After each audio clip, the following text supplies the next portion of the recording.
यांचं कार्यक्षेत्र असलेल्या वसंतदादा सहकारी साखर कारखान्याच्या विक्रीची प्रक्रिया अखेर अंतिम टप्प्यात आली आहे।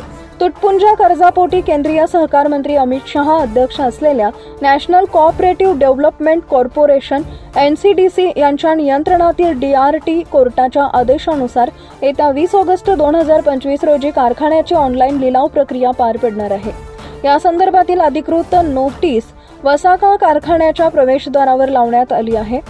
या निर्णयास प्रचंड विरोध असूनही विक्री प्रक्रिया पुढे नेण्यात येत असल्याने कामगार आणि सभासदांमध्ये संतापाची भावना आहे।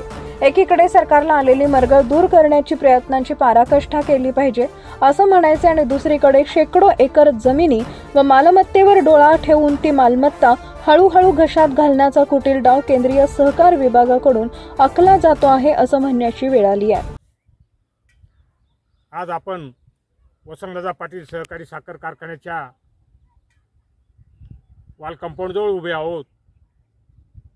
वसाकाची दुरावस्था आणि 10-11 मध्ये चांगल्या स्थितीत बांधलेली दगडी भिंत आज पडलेली आहे आणि त्या दगडी भिंतीची दुरावस्था झालेली आहे। ती नैसर्गिकरित्या पडली का पाडली गेली हा संशोधनाचा विषय असून यामध्ये व्यावसायिक आणि शासनाने त्वरित लक्ष घालावं आणि हा वसंतदादा पाटील परत एकदा सुरू व्हावा अशी तमाम शेतकरी आणि कामगारांची इच्छा असून माझी कामगारांच्या वतीने आणि शेतकऱ्यांच्या वतीने मी शासनाला विनंती करतो की हा कारखाना तात्काळ चालू करावा आणि परत एकदा हे वसाकाचं किंवा या कसमादेचं वैभव पुनरुज्जीवित करावं अशी मी शासनाकडे विनंती करतो आहे।